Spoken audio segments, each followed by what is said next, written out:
Un niño de 6 años estaba sentado junto a la tumba de su madre susurrando: «Ella sigue viva».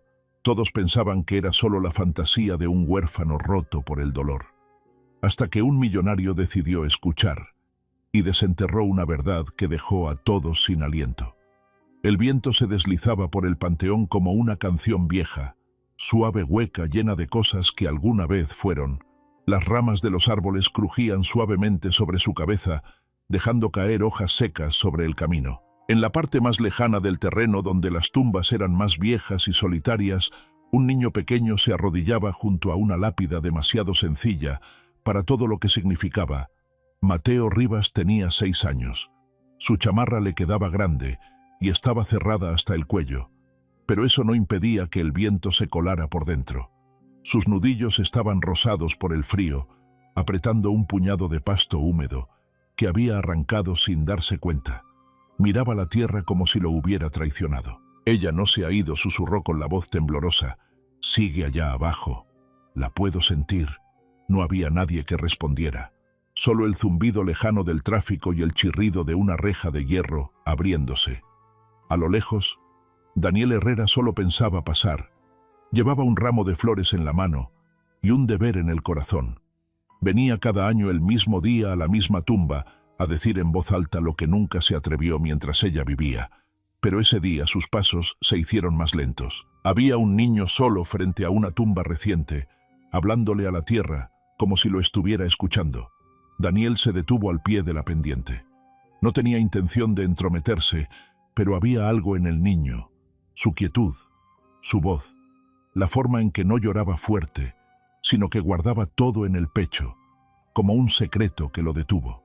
La lápida decía un nombre que no reconocía: Lucía Rivas. Sin flores, sin fotografía, solo una piedra sencilla y una fecha de apenas 2 semanas atrás. Se acercó. «Hola, campeón». Mateo se sobresaltó pero no huyó. Levantó la mirada, los ojos enrojecidos. Sus labios se movieron antes de que saliera algún sonido. «Tú sabes cómo saber si alguien sigue respirando allá abajo». A Daniel se le trabó el aliento.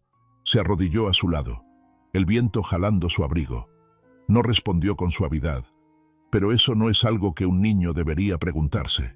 La voz de Mateo era baja, pero tenía una dureza que no coincidía con su edad. Mintieron sobre cómo murió. Dijeron que se quedó dormida manejando, pero mi mamá nunca manejaba cuando estaba cansada. Nunca, y no me dejaron verla. Ni una sola vez.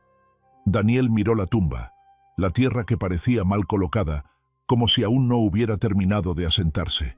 ¿Quiénes son ellos? Mateo dudó. Luego, como si recitara algo que ya sabía de memoria.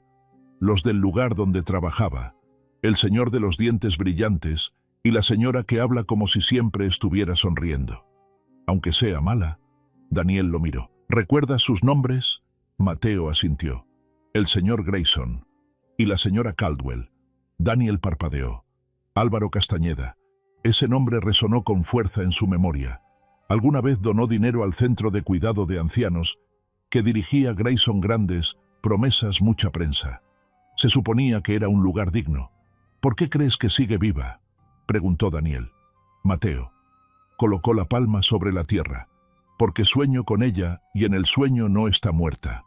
Me llama por mi nombre. Durante un instante ninguno habló. El viento se calmó. Una hoja cayó sobre la lápida y luego salió volando.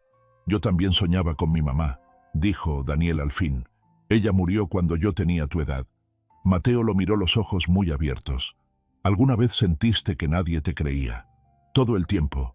Se quedaron ahí sentados largo rato, 2 desconocidos unidos por el duelo, y un silencio que nadie más podía sostener. Entonces Mateo dijo muy bajito: si alguien la puso aquí solo para que desapareciera, ¿eso es como asesinato? Daniel miró al niño. Lo miró de verdad, y en el rostro de Mateo vio algo inquietantemente familiar. No solo tristeza, sino injusticia. Un niño cargando con algo que le correspondía a los adultos que lo fallaron. Sí, dijo Daniel. Y si eso fue lo que pasó, alguien tiene que saberlo. La voz de Mateo apenas era un susurro. Entonces desentiérrala. Por favor, alguien tiene que revisar. Una ráfaga de viento levantó hojas secas.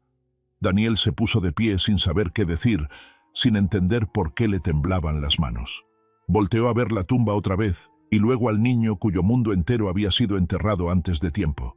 Detrás de ellos se acercaba una mujer mayor, Martha Jenkins, la señora que cuidaba las flores del panteón.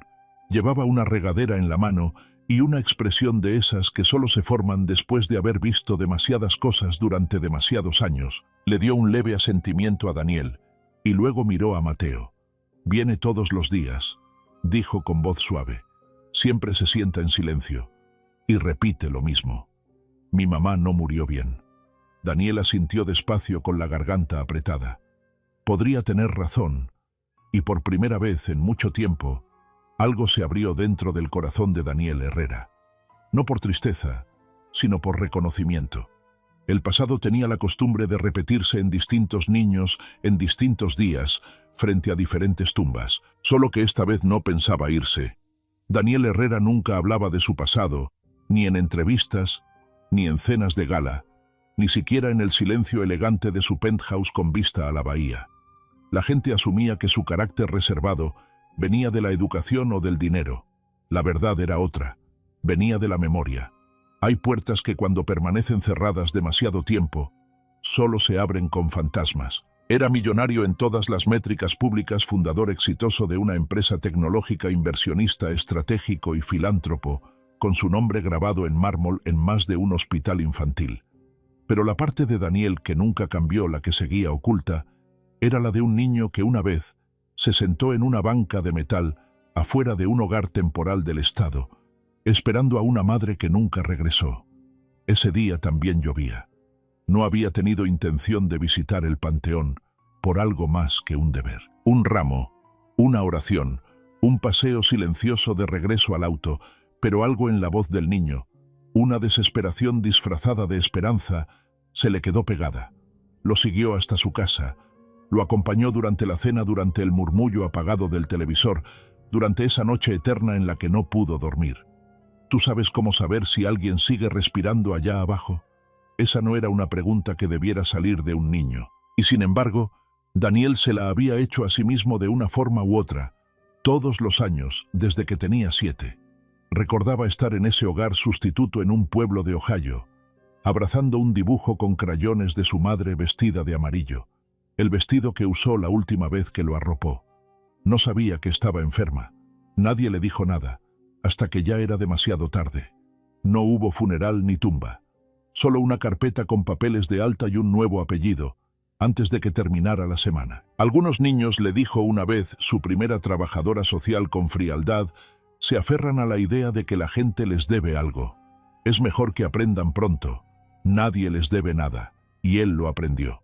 Pero luego pasó las siguientes 3 décadas demostrándole que estaba equivocada. A la mañana siguiente Daniel estaba sentado frente a la ventana de su estudio, la luz del sol extendiéndose sobre el piso de madera. No había tocado su café. Su celular se iluminó 2 veces, un mensaje de un miembro del consejo y otro de una socialité. No contestó ninguno. En cambio abrió su laptop y escribió 2 palabras. Lucía Rivas. No esperaba gran cosa. Tal vez una esquela común, algún informe médico, pero lo que encontró fue prácticamente nada. Un artículo breve hecho con plantilla. Enfermera local muere en accidente. Le sobrevive su hijo. Sin foto, sin detalles del servicio, sin una cuenta de donativos. Solo un nombre enterrado como ella misma. Se recargó en la silla, algo no cuadraba. Esa tarde manejó hasta la dirección que el niño le había dado. El lugar parecía más una iglesia vieja adaptada que una institución del Estado. Pintura blanca descarapelada, un columpio sin asientos, y a través de una ventanita del sótano lo vio. Mateo, sentado en el suelo, las manos sobre las piernas, los labios moviéndose en silencio, rezando tal vez, o esperando. Daniel había hecho lo mismo a esa edad. Adentro la mujer en la recepción tenía una sonrisa cansada y mascaba chicle con indiferencia. Cuando Daniel preguntó por Lucía, su tono cambió de inmediato como si alguien hubiera cerrado una cortina. Era de las nuestras, bien linda, bien trágico. Todo se quedó dormida al volante o algo así. Los niños no siempre entienden bien. Sabe, buscan a quién echarle la culpa. ¿La conocía personalmente? preguntó Daniel. Los ojos de la mujer titubearon. No mucho. Era muy reservada. Pero ya ve, hay gente que simplemente se rompe. Daniel le dio las gracias y se fue. Pero esas palabras se le quedaron pegadas. Hay gente que simplemente se rompe. Era el tipo de cosas que la gente dice para poder convivir con lo feo, para suavizar los bordes incómodos de la culpa y la complicidad. Sonaba razonable. Sonaba ensayado. Le ponía la piel de gallina. Esa misma noche, Daniel llamó a una amiga, Sandra Morales. Alguna vez fue voluntaria en su fundación y ahora trabajaba medio tiempo como enfermera de cuidados paliativos. Cuando mencionó el nombre de Lucía Rivas, hubo una pausa. Ella trabajaba en el centro Rose Hill. ¿No? Sí. Ella no debía haber muerto. Daniel se quedó helado. ¿Cómo que no debía haber muerto? La voz de Sandra bajó al tono de los secretos. Me llamó la semana anterior. Me dijo que algo no andaba bien, que algunos de los viejitos se estaban muriendo demasiado rápido. Dijo que tenía nombres, documentos, algo que iba a reportar, y luego desapareció. ¿Se lo contaste a alguien? ¿Y a quién se lo iba a contar? Álvaro Castañeda maneja media ciudad. ¿Y sabes qué dijeron? Que Lucía tenía problemas mentales, que era inestable, pero no lo era. Solo era honesta. Daniel no dijo nada por un largo rato, hasta que por fin preguntó, ¿qué haría que alguien quisiera matar a una mujer como ella? La respuesta de Sandra fue inmediata. La verdad, eso es lo que mata a la gente. Daniel, la clase de verdad que no se puede comprar ni enterrar. Esa noche Daniel caminó por la orilla del mar. La marea estaba baja, el viento afilado y cargado de sal. Pensó en su madre cuyo nombre ni siquiera estaba en una lápida. Pensó en Mateo de rodillas sobre la tierra. En Lucía Rivas borrada sin hacer ruido. Había pasado la vida construyendo cosas apps, empresas, legados, pero ahora de pie bajo un cielo vacío, Daniel se dio cuenta de algo que no había dicho en décadas. Nunca me fui, susurró. No de verdad. El niño del albergue, el niño en la banca. Seguía vivo en algún lugar dentro de él esperando que alguien dijera la verdad. Daniel miró hacia el mar y se ajustó el abrigo. Por primera vez en años sabía exactamente lo que tenía que hacer. Al día siguiente, Daniel estaba parado frente al orfanato con el cuello del abrigo levantado contra el viento, observando a un grupo de niños salir por la reja, acompañados por una cuidadora que caminaba unos pasos detrás. El edificio se veía cansado, la pintura descascarada en las ventanas, la barandilla del porche inclinada y un olor persistente a pasta hervida y líquidos de limpieza que se sentía incluso desde afuera. Entre ellos iba Mateo. Daniel reconoció ese andar, esa forma lenta y cuidadosa de caminar que tienen los niños que han aprendido a no ilusionarse demasiado rápido. Esperó a que pasaran y luego los siguió a distancia. El parque estaba tranquilo. Las hojas empezaban a cambiar de color. Algunas ya caían como secretos viejos desde los árboles. La mayoría de los niños corrieron hacia los columpios o las barras, pero Mateo no. Él se fue hacia la orilla, se sentó bajo un olmo y empezó a dibujar algo en la tierra con un palito. Daniel se acercó despacio sin saber qué iba a decir. Había reglas para estas cosas, límites. Pero algo dentro de él, una voz enterrada desde hace mucho, le dijo que ese momento no era común. Era un punto de quiebre, una ventana. Y las ventanas no se quedan abiertas para siempre. «Hola», dijo con suavidad arrodillándose a unos pasos. «¿Te acuerdas de mí?» Mateo levantó la vista. Por un instante su rostro se iluminó con reconocimiento. Luego se apagó cauteloso. «No le dije a nadie», dijo. «Como me pediste». Daniel sonrió apenas. «No tenías que hacerlo. Volví porque quise». Mateo volvió a mirar la tierra. La mayoría no vuelve. Las palabras se quedaron ahí, suaves, directas, demasiado maduras para un niño. Daniel dejó que el silencio se estirara antes de contestar. «Yo pensaba lo mismo. Cuando tenía tu edad, yo también esperaba a alguien que nunca regresó». Mateo lo miró de reojo, el entrecejo fruncido. «Tu mamá», Daniel asintió. «Se enfermó. Nadie me dijo hasta que ya era tarde. No hubo despedida. Solo desapareció. Y luego todos esperaban que yo estuviera bien con eso. Pero no lo estaba». Mateo parpadeó lento como si la idea fuera demasiado grande para caberle en el pecho. «Dicen que mi mamá se estrelló contra un árbol», dijo. «Pero ella no haría eso. Ella era muy cuidadosa.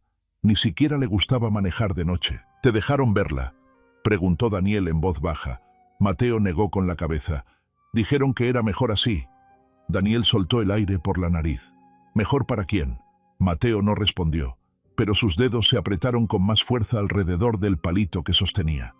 Ella me cantaba, dijo el niño bajando la voz a un susurro. Antes de dormir, tenía una cicatriz en la muñeca con forma de luna creciente. Yo la tocaba con el dedo hasta quedarme dormido. Daniel tragó saliva con dificultad. A veces la gente olvida que las vidas reales tienen esos detalles.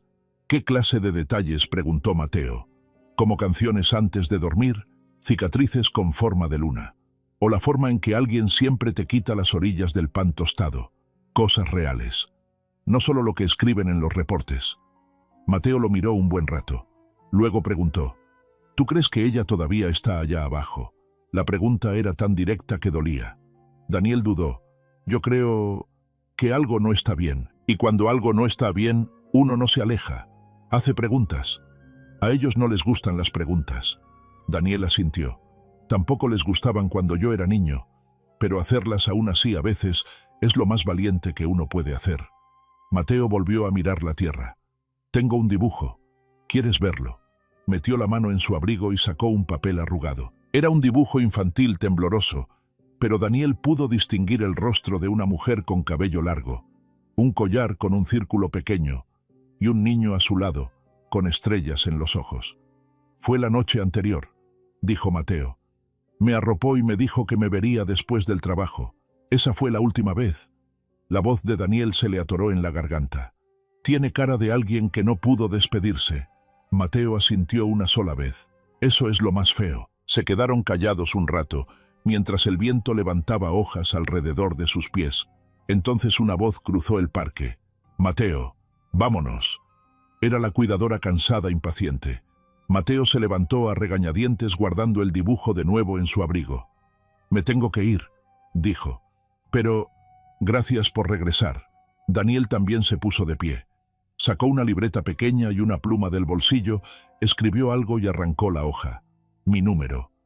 Por si algún día quieres hablar, o si recuerdas algo, lo que sea.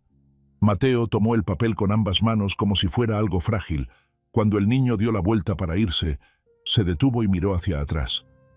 ¿Señor Langley? Sí. Usted es la primera persona que me miró como si me creyera. Daniel no dijo nada. Solo asintió una vez firme y seguro. Cuando Mateo desapareció de su vista, Daniel caminó despacio hacia una banca cercana. Se sentó los codos sobre las rodillas y miró el cielo sobre los árboles. Las nubes comenzaban a abrirse dejando pasar pequeños destellos de luz. En otra vida alguien le habría dicho a Mateo que lo olvidara, que siguiera adelante. Pero Daniel sabía algo mejor. Olvidar no sana, solo entierra el dolor más profundo. Hay que nombrarlo, enfrentarlo, a veces incluso desenterrarlo. Y mientras el sol se colaba entre las ramas, Daniel hizo una promesa silenciosa al niño, a la mujer de la cicatriz en forma de luna, y a esa parte de sí mismo que nunca dejó de esperar. Esta vez, alguien iba a volver. Antes de convertirse en un susurro bajo la tierra, Lucía Rivas era una llama callada constante, atenta, demasiado modesta para llamarse valiente. Trabajaba el turno nocturno en el centro de cuidados Rose Hill, al pie de una colina cercada de blanco a las afueras del pueblo. El personal la llamaba confiable. Los pacientes le decían amanecer, aunque llegaba mucho después del anochecer, tenía manos suaves. Sabía el nombre de cada hijo de los asistentes y traía muffins de canela los viernes, porque uno de los veteranos no podía dormir sin ese olor. No se quejaba, no chismeaba, y quizás por eso su ausencia fue tan fácil de reescribir. Las luces del pasillo siempre parpadeaban cerca del cuarto 12B. Y Lucía solía bromear en voz baja para sí misma, que ese era el latido del edificio. Pero esa noche no sonrió cuando abrió el expediente de la señora Tomlin y vio su nombre marcado como Denre. No resucitar sin autorización de la familia. Lucía había estado con ella esa misma mañana. La señora Tomlin se comió 3 fresas y le contó sobre el bote de pesca de su difunto esposo. No se estaba muriendo. Tenía planes, quería ver las hojas del otoño una vez más, pero para la noche ya no estaba. Los registros decían que había aspirado en su sueño. Lucía se quedó parada junto a la cama vacía, más tiempo del necesario, mirando las sábanas estiradas como si pudieran decirle la verdad. Más tarde esa noche habló con Sandra Morales en la sala de descanso, sus voces bajas bajo el zumbido de la máquina de botanas. «Te lo juro», dijo Lucía con los dedos temblando alrededor de un vaso de unicel. Ella no estaba lista. «Aquí algo no está bien, Sandra. Esta semana he visto 3 pacientes pasar de estables a muertos, todos con DNR, todos sin llamar a la familia. Sin revisión, sin autopsia». Los ojos de Sandra se agrandaron. «Lucía, ten cuidado». Lucía levantó la vista. Su voz no era de enojo, solo cansancio y tristeza. Tener cuidado no ayudó a la señora Tomlin. Sandra se inclinó hacia ella. «¿Y qué vas a hacer, Lucía?» Sacó de su bolsa un cuaderno de composición desgastado, páginas llenas de notas escritas a mano, fechas iniciales. «Estoy llevando un registro. Aún no sé bien qué está pasando, pero lo voy a saber». Hubo un golpe en la puerta de la sala de descanso. Un hombre alto con una sonrisa pulida entró sin esperar respuesta. Álvaro Castañeda. Su traje entallado era del color del humo. Su aliento llevaba un leve rastro de menta y autoridad. «Señoritas», dijo con suavidad. «Trabajando hasta tarde, Lucía». Se puso tensa. Sandra sonrió débil. «Solo terminando unos reportes». Álvaro echó un vistazo al cuaderno en el regazo de Lucía, los ojos entrecerrándose por medio segundo antes de volver a curvarse en encanto. «Saben», dijo mientras se acercaba al mostrador a servirse café, «siempre he admirado la dedicación. Hoy en día es rara, pero la lealtad, esa es aún más rara». Se giró y miró directamente a Lucía. «Nuestro trabajo aquí es delicado. La gente no viene a Rose Hill para vivir para siempre. Vienen para irse en paz, en silencio. A veces hay que ayudarles a lograrlo. Con compasión, discreción. Tú entiendes eso, ¿verdad, Lucía?» La mandíbula de Lucía se tensó. «Entiendo que el cuidado debe ser honesto». Álvaro dio un sorbo sonriendo sin calidez. «La honestidad es subjetiva. El consuelo, en cambio, es un bien universal. Asegurémonos de recordar lo que realmente importa». Salió de la sala dejando un silencio espeso, lleno de cosas no dichas. Lucía se puso de pie. Guardó su cuaderno en la bolsa. «Voy a sacar una copia de esto», susurró.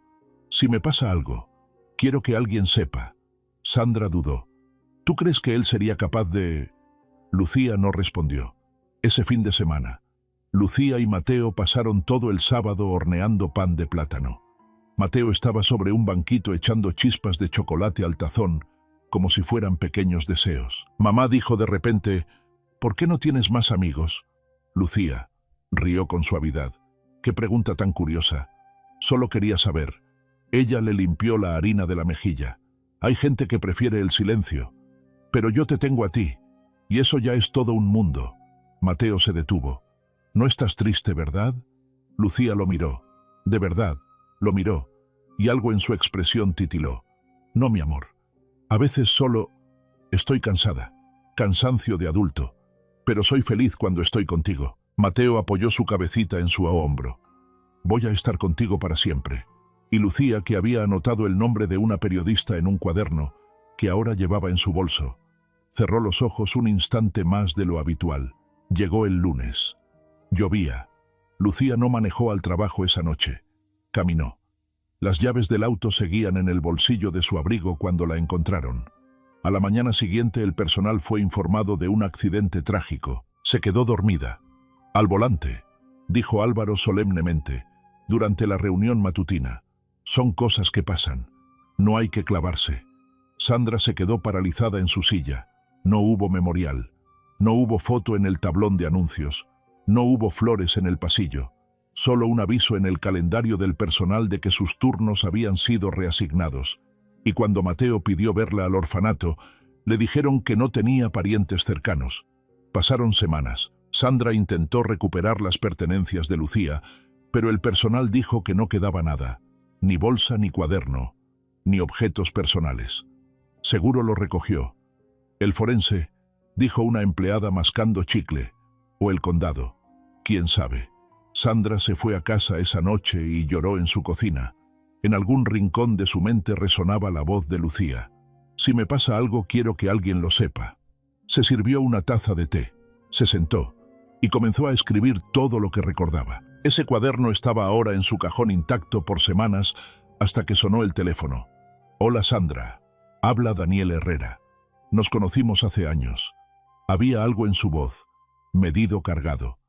«Necesito preguntarte sobre Lucía Rivas». A Sandra le temblaron las manos. «La mataron», dijo en voz baja. «Nadie lo dice, pero eso fue lo que pasó, y creo que tú ya lo sabías». Hubo una pausa. «Necesito ese cuaderno», dijo Daniel. Otra pausa. Y luego una sola palabra. «Sí». No todos en Rose Hill sabían, pero algunos sí, y otros, quizá los peores, casi sabían. Estaba Pamela Reed, quien vivía al lado de Lucía, y a veces le llevaba sopa enlatada cuando Mateo estaba enfermo. Ella también trabajaba de noche en correos, y siempre tenía las cortinas cerradas y la lengua aún más. La noche que Lucía desapareció, Pamela escuchó gritos, no fuertes, controlados, precisos como advertencias entre dientes apretados. Miró por la mirilla, pero nunca abrió la puerta. Después, cuando alguien le preguntó si había visto algo raro esa noche, Pamela solo se encogió de hombros. No era asunto mío. Así era como pasaba, cuarto por cuarto, corazón por corazón. Todos tenían una razón para no hablar. Eric Tully, el guardia nocturno de Rose Hill, antes fue paramédico. Ahora bebía demasiado y tenía un pleito de pensión con el municipio que lo había vuelto amargado. Recordaba a Lucía. Le caía bien, era buena persona, pero también recordaba un cheque grande con apariencia oficial que llegó al día siguiente de que ella desapareciera. Estaba etiquetado como transición a retiro anticipado. Lo cobró, y desde entonces cada mañana se afeitaba evitando mirarse a los ojos en el espejo, pero no todos cayeron en el silencio. Fue el oficial James Rowe quien entreabrió la puerta, aunque fuera solo un poco. Era nuevo en el departamento. 30 años. Honesto. Tal vez demasiado. Aún llamaba a su madre todos los domingos. Aún creía tercamente que había líneas que no se debían cruzar. Cuando Daniel Herrera llegó a la estación pidiendo acceso a un viejo certificado de defunción, James no se burló. Escuchó, leyó y luego frunció el ceño. Causa de muerte. Accidente vehicular. Sin testigos, sin foto, sin informe del forense. Tocó 2 veces el expediente, luego se recargó en su silla. Esto lo metieron a la fuerza. Daniel estaba sentado frente a él, callado, indescifrable. «No tengo autorización para reabrir esto», dijo James. «Al menos no oficialmente. Pero puedo decirte quién lo firmó». Le entregó un papel, Carl Newman, médico forense del condado. Daniel asintió doblando el nombre y guardándolo en su cartera. James dudó. «No te puedo prometer justicia, pero sí puedo ayudarte a buscarla». Empezaron con la florista, Martha Jenkins. Llevaba 20 años vendiendo flores afuera de Rose Hill. Su puesto era pequeño, de madera con pintura desgastada y un olor tenue a lavanda mezclado con tierra. Vivía sola ahora en una casa llena de fotografías viejas y sin voces con quien discutir. Cuando Daniel la encontró, ella recortaba los tallos de unos claveles rosas. Sus dedos se movían despacio como alguien que aprendió hace mucho a tratar con cuidado lo frágil. «Me acuerdo de Lucía», dijo. «Solía comprar lirios blancos para sus pacientes. Los pagaba de su bolsillo. Me decía que las flores eran como canciones de cuna para los que se estaban yendo». Daniel asintió. «Recuerda la noche en que desapareció». Las manos de Martha se detuvieron. Luego lentamente volvió a tomar las tijeras. Pasó tarde. Compró un ramo y dijo que iba a ver a alguien que había estado solo demasiado tiempo. ¿A quién? No lo dijo, pero sus ojos eran distintos, como si ya se hubiera despedido de algo. Hubo un silencio, y luego añadió: «El ramo apareció en un contenedor a la mañana siguiente, intacto». Esa noche de vuelta en casa, Daniel extendió cada pieza que habían reunido: el cuaderno de Lucía, la declaración de Sandra, las irregularidades del certificado de defunción, el cheque que recibió Tully que Sandra había fotografiado en secreto, y ahora el recuerdo de Martha. Aún así algo faltaba. La bisagra. El momento en que el silencio se convirtió en complicidad, y como suele pasar, llegó por alguien inesperado. María Grayson casi nunca abría el correo, pero esa mañana Álvaro había sido descuidado y el sobre simple sin marcas Se le había caído del portafolio. Casi no lo lee, pero el nombre. Lucía Rivas estaba escrito con bolígrafo en la parte superior del memo interno, y algo en ese nombre la jaló como un hilo suelto en una tela. El memo era breve. Estado DNR procesado. No es necesario contactar a la familia. Acción final autorizada. La fecha era de 2 días, antes de la muerte de Lucía María. Llevaba 22 años casada con Álvaro. Lo conoció en la Facultad de Derecho. Sabía cómo sonreía cuando mentía. Sabía cómo su voz se volvía más calmada, más fría cuando estaba encubriendo algo. También recordaba a Lucía, la enfermera de ojos tímidos y manos firmes, la que llevaba cobijas extras a su mamá cuando estaba muriendo en Rose Hill. Esa noche María no durmió. Se sentó al borde de la cama de visitas y se quedó mirando el documento hasta que el amanecer lo tiñó de oro. No le dijo a Álvaro que lo sabía. Aún no.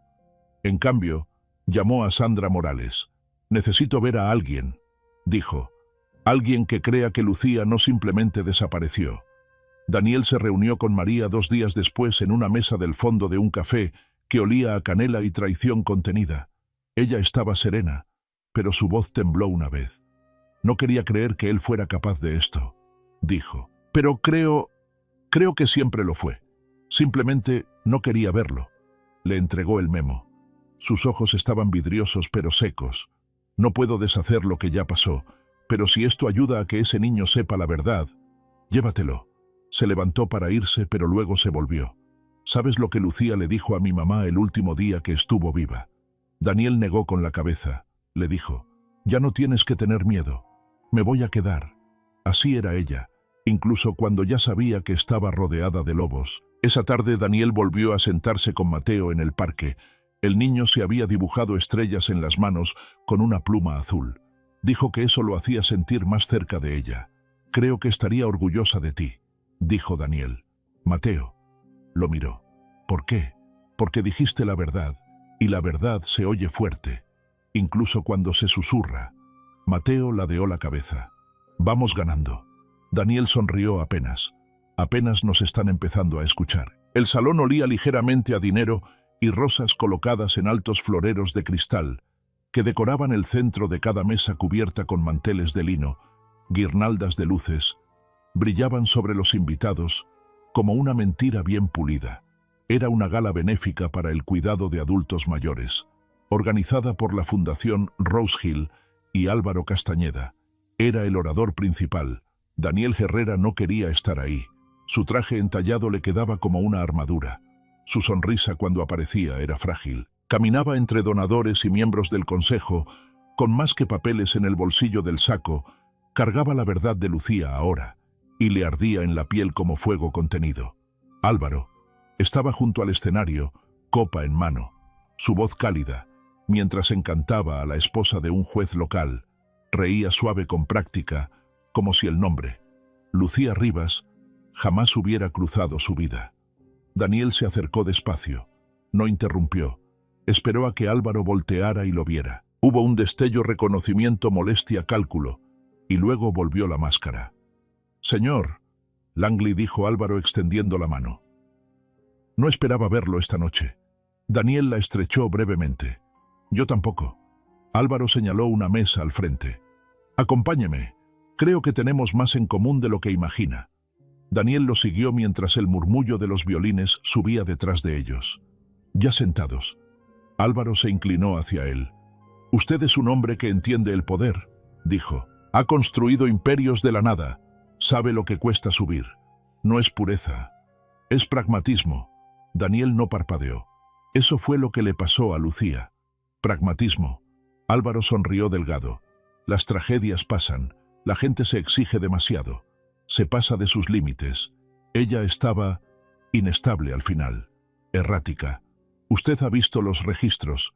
He visto certificados de defunción falsificados y una orden de no resucitar procesada sin consentimiento familiar 2 días antes de que muriera. Álvaro giró su vino en la copa. «Qué melodramático. Ha estado hablando con la gente equivocada. He hablado con la gente a la que silenciaron», dijo Daniel en voz baja. «Con Sandra, con María.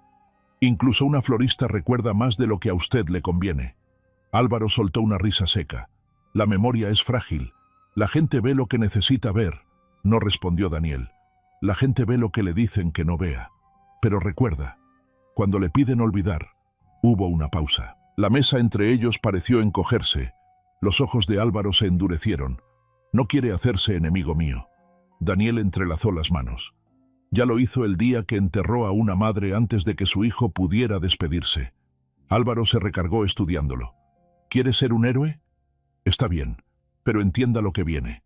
Si sigue adelante, va a quemar más que mi nombre. Arrastrará a toda la fundación, cientos de empleos, vidas. Los mismos programas que usted alguna vez financió. No vengo a rescatar una institución, dijo Daniel en voz baja. Vengo por un niño que cree que su mamá todavía le llama desde bajo la tierra. Álvaro bufó. Ahórrame la poesía. Daniel se puso de pie. No la merece. Se dio la vuelta para irse, pero se detuvo. Una última cosa dijo, sin mirar atrás. No necesito destruirte. La verdad se encargará de eso sola. Los nudillos de Álvaro se pusieron blancos sobre el tallo de la copa. Afuera el aire nocturno era fresco, cortante, con olor a pino y a leña distante. Daniel exhaló, y la tensión fue abandonando sus hombros como la marea que retrocede. Rodeó el perímetro del salón de eventos y se detuvo en la parte trasera donde los botes de basura estaban en silencio, ignorados. No sabía por qué, pero había algo en ese lugar. Lo descartado, lo que nadie ve, que se sentía apropiado. Fue entonces cuando la vio María. Estaba sola, envuelta en un chal, con una expresión imposible de leer. Él ya sabe, dijo en voz baja. Daniel asintió. Y no le importa. Lo sé. Dudó un momento. Luego añadió. Pero está equivocado. Se volvió hacia él, y su voz se quebró apenas. Tú tenías razón sobre Lucía. Era de esas mujeres que incomodaban a la gente porque decían la verdad con tanta suavidad, que nadie se daba cuenta de que eso también era fortaleza. Daniel bajó la mirada. Ojalá la hubiera conocido en vida. María se acercó. Le habrías caído bien. Tú escuchas con los ojos. Se quedaron en silencio, el viento pasando entre ellos como un fantasma. Entonces María sacó algo de su bolso. Una memoria USB. Él no sabe que la copié. Registros del hospital. Correos internos. Suficiente para hacer ruido. Daniel la tomó con ambas manos. Tengo miedo, susurró ella. Él asintió. Yo también. Pero quizá no se trata de no tener miedo, sino de hacerlo con miedo. María sonrió apenas. Él siempre dijo que el miedo era debilidad. Creo que se le olvidó, que ahí es donde empieza nuestra fuerza. Esa noche Daniel se quedó en el estacionamiento del orfanato, observando la ventana donde brillaba tenue la luz nocturna de Mateo. No entró. En lugar de eso dejó una bolsita de papel en los escalones. Adentro había una libreta nueva, una caja de colores y una nota. Para tus dibujos, para tus estrellas, para las cosas que intentaron enterrar pero tú seguiste recordando. Cuando Mateo la encontró a la mañana siguiente no sonrió. La sostuvo como se sostiene algo que uno nunca estuvo seguro de recibir, no como un regalo, sino como una verdad de vuelta. En la contraportada del cuaderno, escrita con la letra de Daniel, había una sola frase. La verdad suena más fuerte cuando alguien se atreve a decirla contigo. La tierra siempre había sabido guardar sus secretos. Esa mañana el panteón estaba más silencioso de lo normal, demasiado para ser primavera. Ni los pájaros se movían cuando la camioneta cruzó los portones sin marcas, pero con propósito. El aire colgaba pesado con una anticipación que olía a pasto húmedo y a algo más viejo, algo hueco. Daniel estaba de pie junto al oficial James Rowe, portapapeles en mano, las botas firmes sobre la tierra a unos metros de la tumba de Lucía, el mismo lugar donde un niño pequeño una vez susurró a la tierra, «Ella sigue ahí abajo». Hoy iban a escuchar. Habían sido semanas de trámites, permisos, financiamiento privado y un juez discreto que le debía un favor a María Grayson. Aún así todo se hizo en susurros, sin prensa, sin público. Solo 5 personas que entendían lo que significaba perturbar a los muertos para darle paz a los vivos. El equipo forense estaba encabezado por la doctora Elena Bishop, una mujer de 60 años que llevaba el cabello gris trenzado por la espalda y hablaba como quien ha pasado la vida viendo a otros mentir. Observó la tumba, luego miró a Daniel. La trataré con cuidado. Gracias, dijo Daniel. Su voz salió ronca. La excavación empezó despacio con paladas suaves cuidadosas, quitando la primera capa de tierra. Daniel no pudo obligarse a mirar directamente. En lugar de eso observó el viento moverse entre los árboles. Escuchó el ritmo suave de la pala. Mateo no estaba ahí. La noche anterior, Daniel le había preguntado si quería ir. Mateo negó con la cabeza. Yo ya sé que está ahí. No necesito ver cómo lo prueban. Así que Daniel se quedó en su lugar. A mitad del proceso, la doctora Bishop se arrodilló junto a la tumba y pasó la mano suavemente por el borde del forro interior del ataúd. Frunció el ceño. «¿Algo anda mal?», preguntó Rowe. Ella no respondió de inmediato. Luego, en voz baja: «Hay una fractura en la fibra de vidrio horizontal. No es por el tiempo». Daniel se acercó. «¿Qué significa eso?». Ella levantó la vista. «Significa que algo empujó desde adentro». El silencio cayó como polvo. La doctora Bishop limpió con cuidado los restos del sellado. Más detalles salieron a la luz: marcas de rasguños en el interior, 2 uñas rotas incrustadas en la resina. Daniel sintió que el estómago se le revolvía. La doctora exhaló su voz, apenas un susurro. No estaba dormida cuando la pusieron aquí. James se puso pálido. La causa de muerte en el certificado fue trauma por accidente de auto. No hay señales de trauma por golpe, dijo Bishop. Ningún hueso roto, solo signos de hipoxia y pánico. Daniel miró el ataúd. Despertó, murmuró. Bishop asintió apenas. Y nadie escuchó, añadió. Daniel, ahora más bajo. Nadie estaba escuchando. Dio un paso atrás. Luego cayó de rodillas junto al borde de la tumba. Durante un largo momento, no dijo nada. Mantuvo los ojos abiertos, pero su expresión cambió, como si algo dentro de él se desmoronara.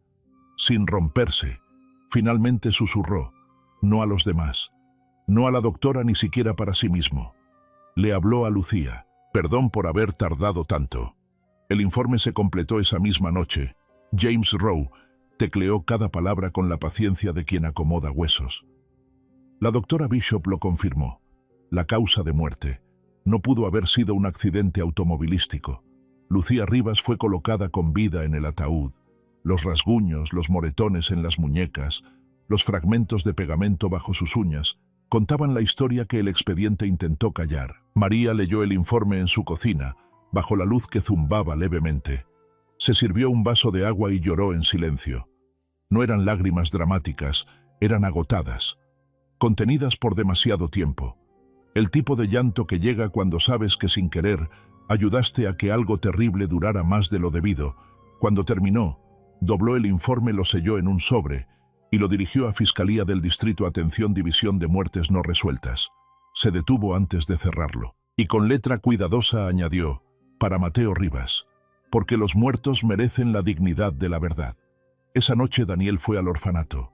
Mateo estaba sentado en los escalones, cuaderno en mano, dibujando un árbol cuyas raíces llegaban hasta un espacio en forma de corazón bajo tierra. Daniel se sentó a su lado sin decir nada. «Ya no sueño con ella», dijo Mateo después de un rato. «Eso es algo bueno». Mateo miró al cielo. «Es algo triste, pero también más tranquilo. Ya no duele igual». Daniel observó cómo el lápiz del niño se movía por la página. «Hoy encontramos algo».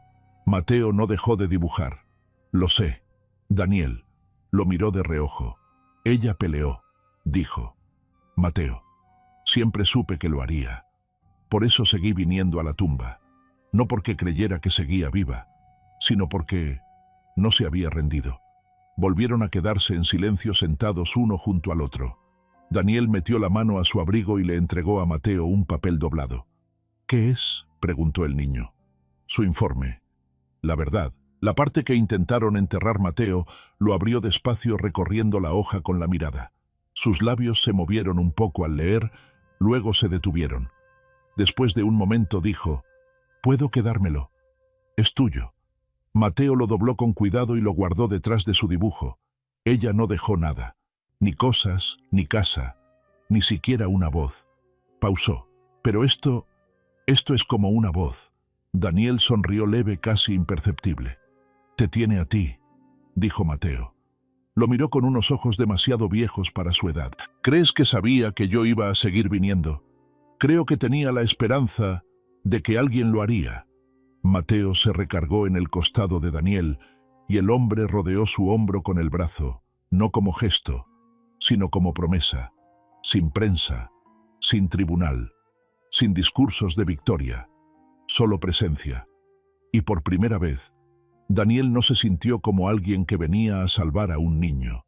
Se sintió como un hijo respondiendo el llamado de una madre que nunca dejó de luchar, ni siquiera en silencio. La mañana en que se supo la verdad, el cielo estaba despejado. No hubo truenos, ni música de fondo, solo sol, de ese que entra suave sin pedir permiso tocando hasta los rincones más fríos del pueblo. Así sucedió, no con un grito, sino con un susurro que ya no se podía ignorar. Daniel estaba en la plaza del pueblo junto al oficial James Rowe, con el expediente en la mano como si fuera una confesión frágil. Detrás de él, María Grayson se ajustó el cuello del abrigo con la barbilla en alto apenas evitando el temblor. La doctora Bishop también estaba ahí erguida en una calma desafiante, y junto a las escaleras en un rincón que las cámaras no alcanzaban a capturar, Mateo sostenía la mano de Daniel, dedos pequeños apretando con una determinación silenciosa. Álvaro Castañeda ya estaba en el podio, su voz pulida, sus gestos ensayados. Un cartel de campaña ondeaba a sus espaldas. Integridad en el liderazgo. Estaba a la mitad de una frase algo sobre recuperar la confianza, cuando Daniel dio un paso al frente. «Perdón por interrumpir», dijo Daniel sin levantar la voz, pero el micrófono lo captó de todos modos. Los ojos de Álvaro se entrecerraron y por un momento, solo un momento, pareció un hombre que se da cuenta que la marea ha cambiado y que su casa estaba construida sobre arena. «Señor Langley», dijo con la sonrisa ya agrietada en las orillas, «este no es el momento». «Sí lo es», dijo Daniel. «Es exactamente el momento», dijo Daniel. Se giró hacia la gente reunida.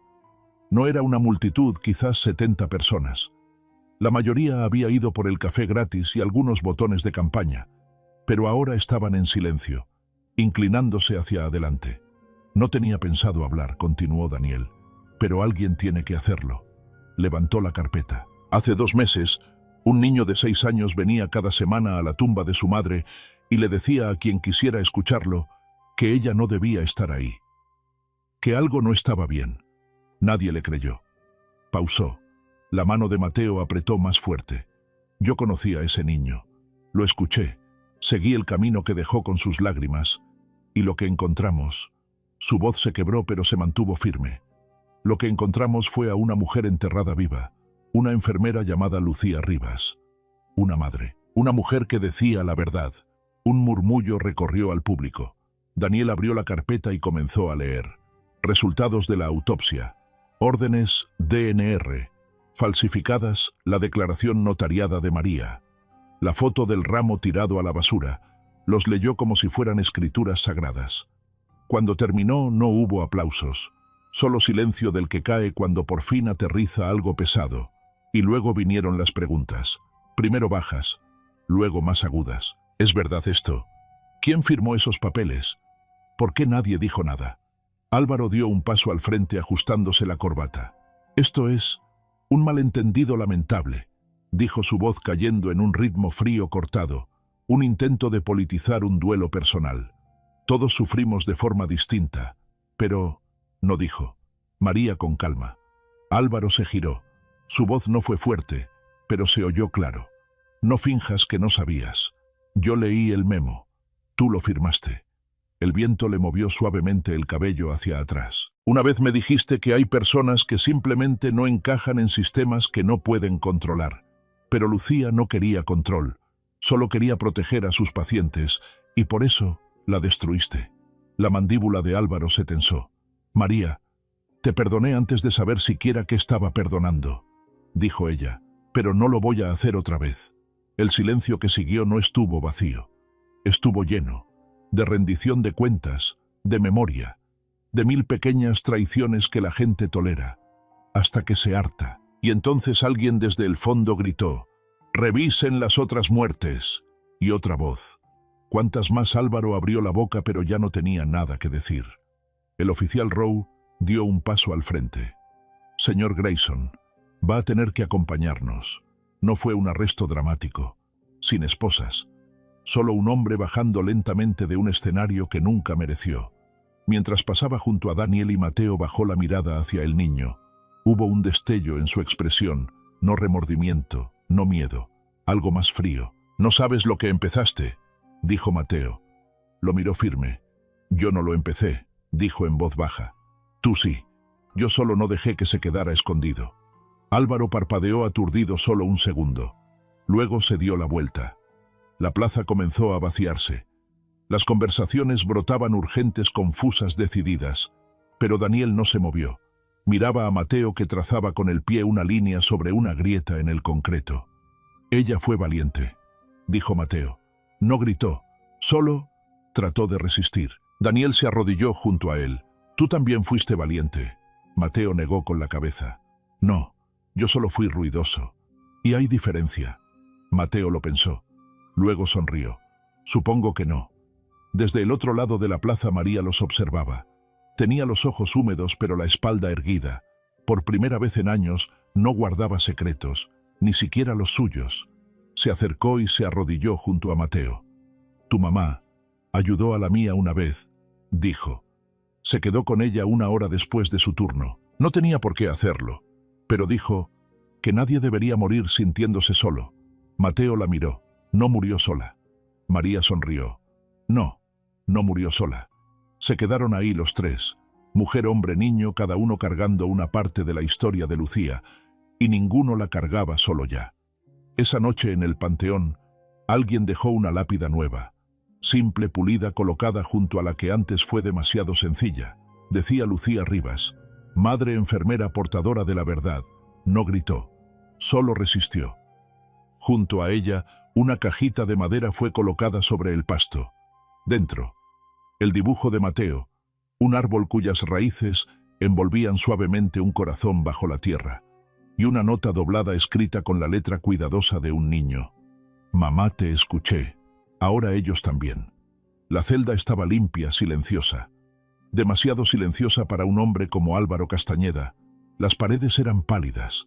La luz de arriba parpadeaba como si no pudiera decidir si quedarse o no. Estaba sentado al borde de una litera angosta, las manos sobre las rodillas, como si aún esperara que alguien abriera la puerta y le explicara que todo había sido un malentendido. Pero nadie llegó. El silencio no era castigo, era reflexión, y en esa reflexión todo lo que Álvaro había construido durante una vida regresaba a él, no como triunfos, sino como sombras, nombres sin calor, aplausos sin sentido, un poder que desapareció en cuanto los titulares cambiaron. Por primera vez en años, era solo un hombre en una silla, sin podio, sin esposa a su lado, sin la manta de su fundación detrás. Solo ecos. La detective Janice Holloway fue asignada para tomar su declaración, alrededor de 50 y tantos años, con mechones plateados recogidos en un chongo firme sin rodeos. No suavizó su tono, no se apuró.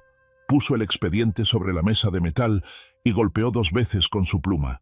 «Tú sabías», dijo Álvaro. Miró sus propias manos. «No tomaste decisiones en pánico», continuó ella. «Fueron calculadas.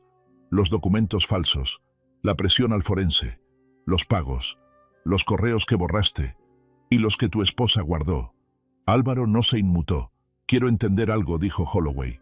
«No para el informe. Para mí. ¿Por qué ella?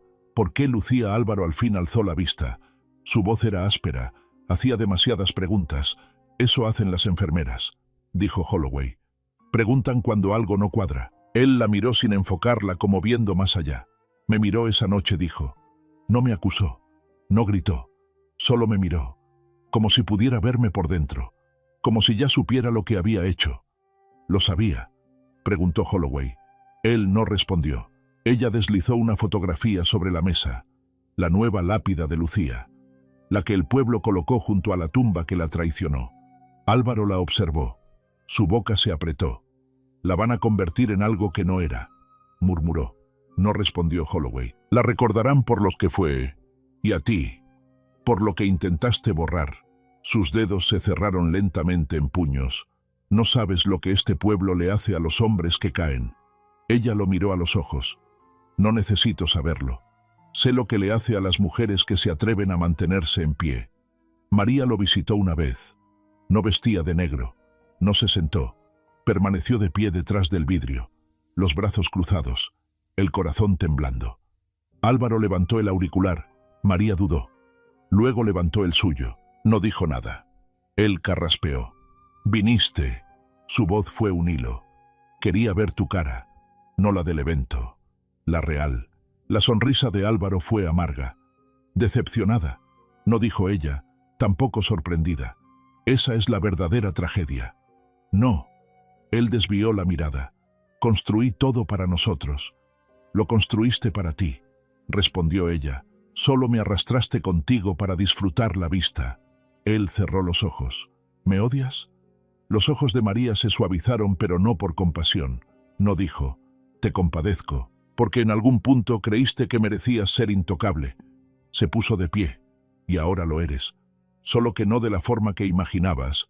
Él no la vio salir, pero sintió cómo el cuarto se hacía más pequeño. El juicio fue rápido. La evidencia contundente. Correos, grabaciones, testimonios. El mismo pueblo que alguna vez aplaudió a Álvaro con copas alzadas, ahora lo observaba desde detrás de los periódicos y las persianas cerradas. La sentencia se dictó una mañana gris de esas que hacen pensar en lluvia, aunque no caiga ni una gota. Daniel estaba ahí. También Mateo, sentado al fondo con las manos pequeñas entrelazadas, los ojos fijos. Cuando Álvaro se puso de pie para hablar, la sala enmudeció. Carraspeó. Su traje ya no le quedaba como antes.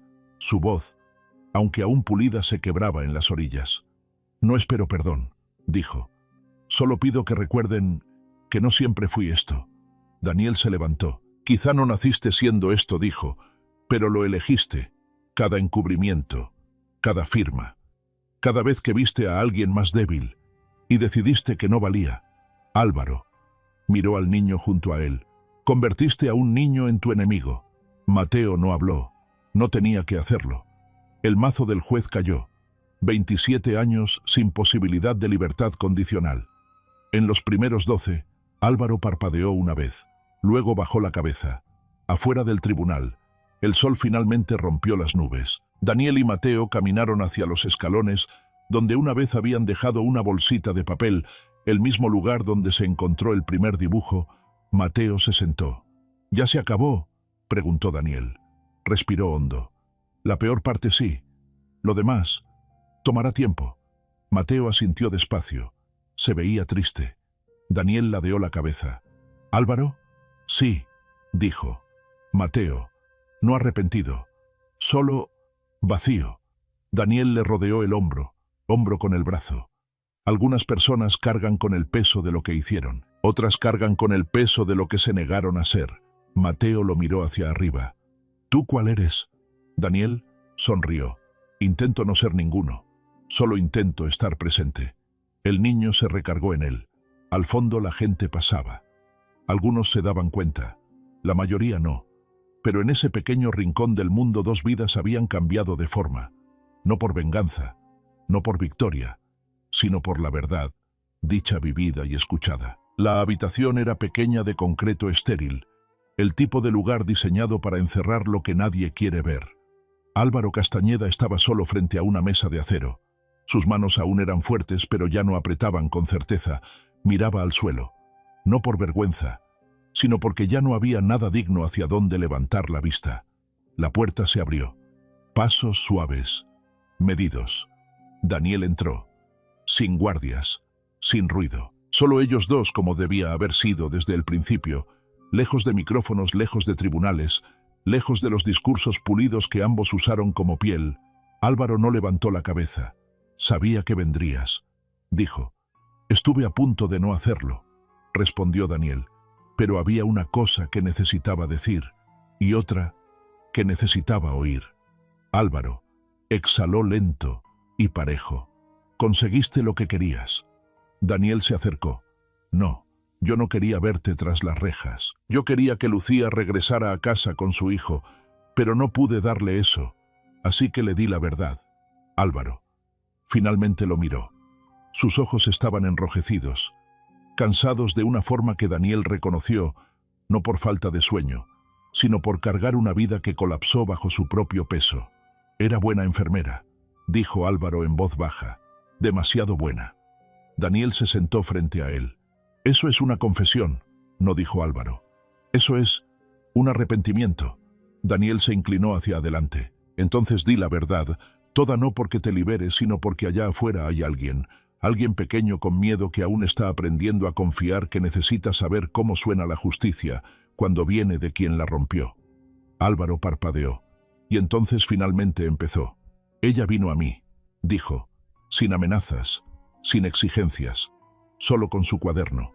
Ese pequeño de espiral, me dijo, creo que alguien está cometiendo errores y está lastimando gente. Soltó una risa breve, amarga y apagada. Errores. Así los llamó. No tenía idea. Lo tenía todo, lo corrigió Daniel con suavidad. Solo eligió no usarlo como un arma. Álvaro se frotó la frente. Pensé que si le ofrecía dinero se detendría, pero no quería dinero. Quería responsabilidad, y ahí supe. ¿Qué supiste? Que no se iba a detener. Y si ella no se detenía, otros podrían empezar. Todo se vendría abajo. Así que la enterraste, dijo Daniel. Álvaro se estremeció. No quise matarla. Quisiste callarla.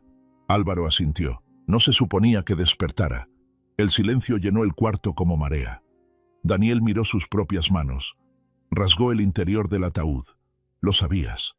Los ojos de Álvaro se llenaron no de lástima, sino del dolor crudo de la consecuencia. Estaba viva, dijo Daniel con voz débil pero firme. Y tú sabías que podía estarlo.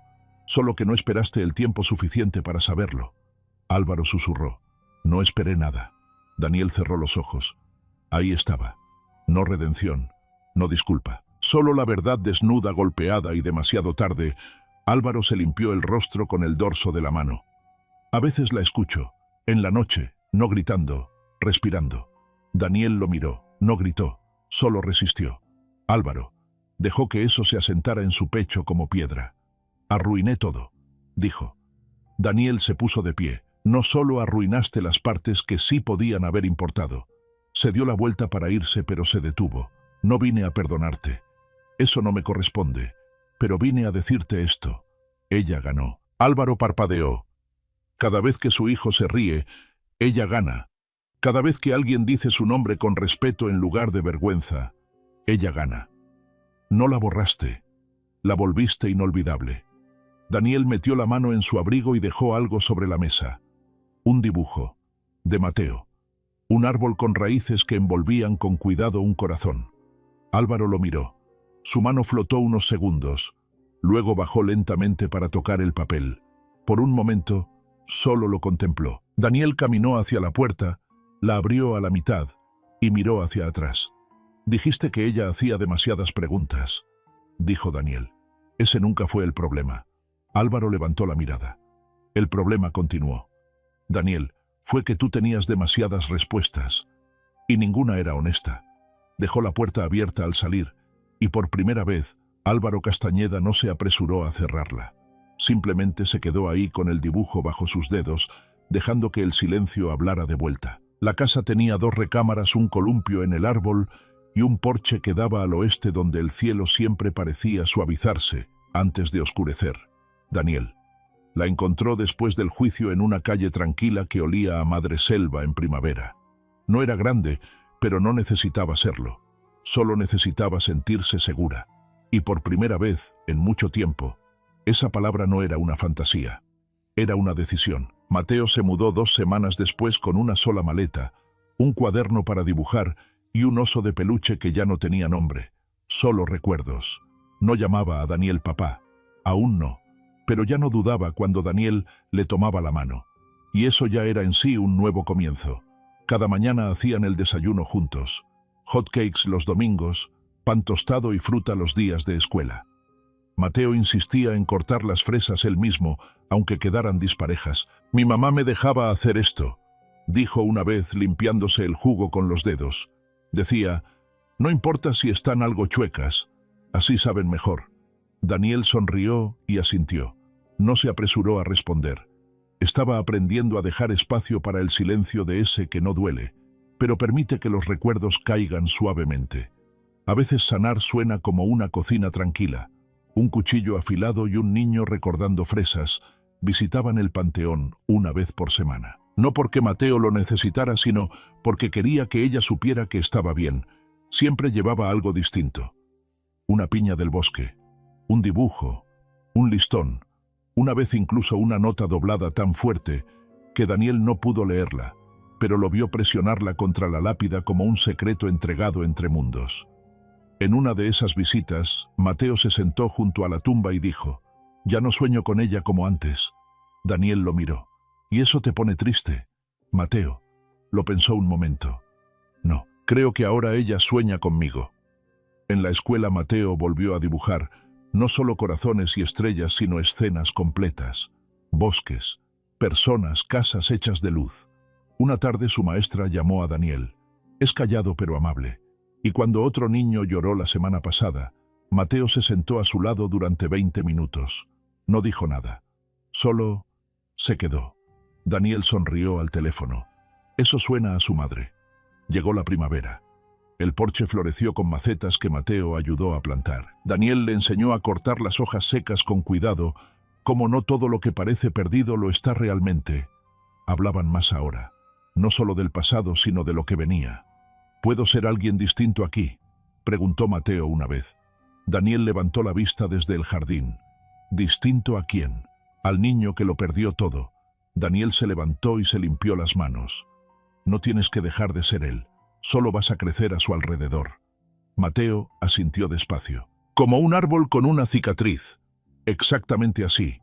Una noche mientras guardaba los trastes, Daniel encontró una hoja doblada sobre la encimera. Era la letra de Mateo. No tienes que tener miedo de que me vaya. Yo sé que no lo harás. Los dos nos quedamos. Daniel se sentó y miró la nota por un largo rato.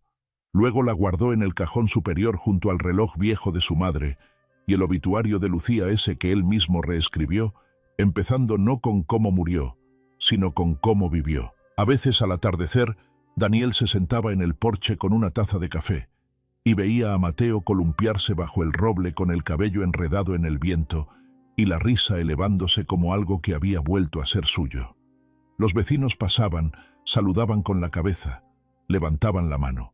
Algunos conocían la historia, la mayoría no, pero nada de eso importaba, porque a veces las vidas más extraordinarias se tejen con tardes ordinarias con manos pequeñas, gracia silenciosa, y la manera en que dos personas pueden reconstruirse desde los escombros.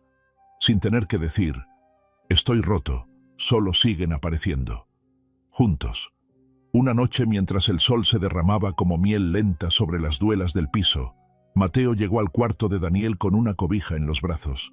«¿Puedo dormir aquí esta noche?» Daniel abrió las sábanas. Claro que sí. Se acostaron en el murmullo suave del anochecer lado a lado, el ventilador girando despacio arriba. Después de un largo silencio, Mateo susurró: «¿Tú crees que a ella le gustaría este lugar?» La voz de Daniel se quebró un poco.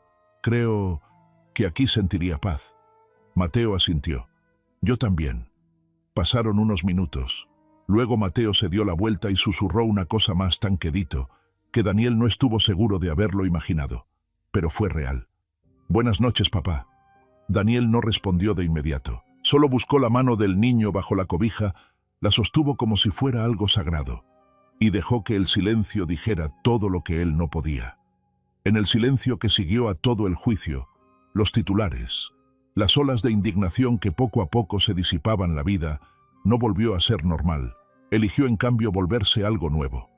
La gente empezó a mirar más de cerca, a los archivos, a las madres, a las enfermeras silenciosas que nunca pidieron aplausos pero que daban testimonio cada noche. Algunos escribieron cartas a viejos colegas, otros visitaron tumbas que llevaban años evitando, y algunos por primera vez escucharon cuando alguien susurró: «Algo está mal».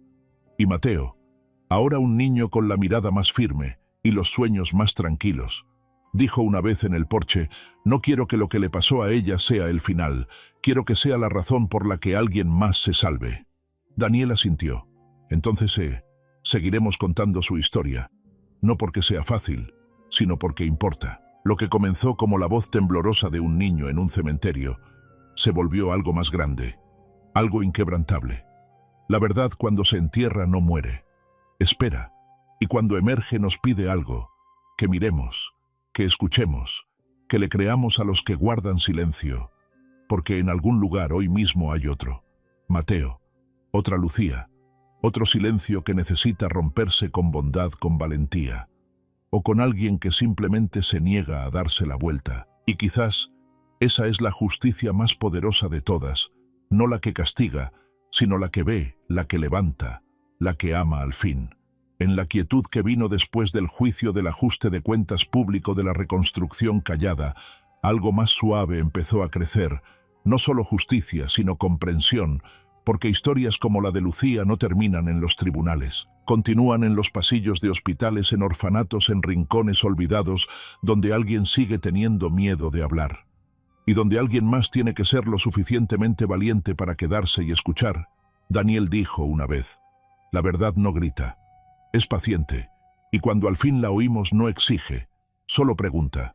Pregunta si estamos poniendo atención a las bondades invisibles, a las advertencias suaves, al niño callado que sabe más de lo que debería, a la mujer que se atrevió a decir, esto no está bien, aunque nadie estuviera listo para creerle.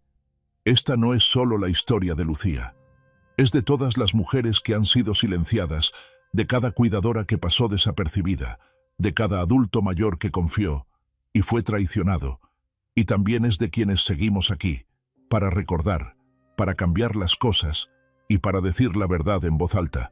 Así que si alguna vez te has sentido ignorada, no estás sola, nunca lo estuviste. A todas las mujeres que están leyendo esto, especialmente a las que tienen más de 65 años, que han cargado generaciones sobre sus hombros, que han criado hijos y sostenido familias, mientras el mundo miraba hacia otro lado, las vemos. Honramos su fuerza, su ternura, sus historias. ¿Alguna vez guardaste silencio cuando tu corazón gritaba la verdad? ¿Qué te dio el valor de hablar o de seguir adelante? Me encantaría escuchar tu voz en los comentarios aquí abajo, porque tal vez la sanación empiece justo ahí contigo.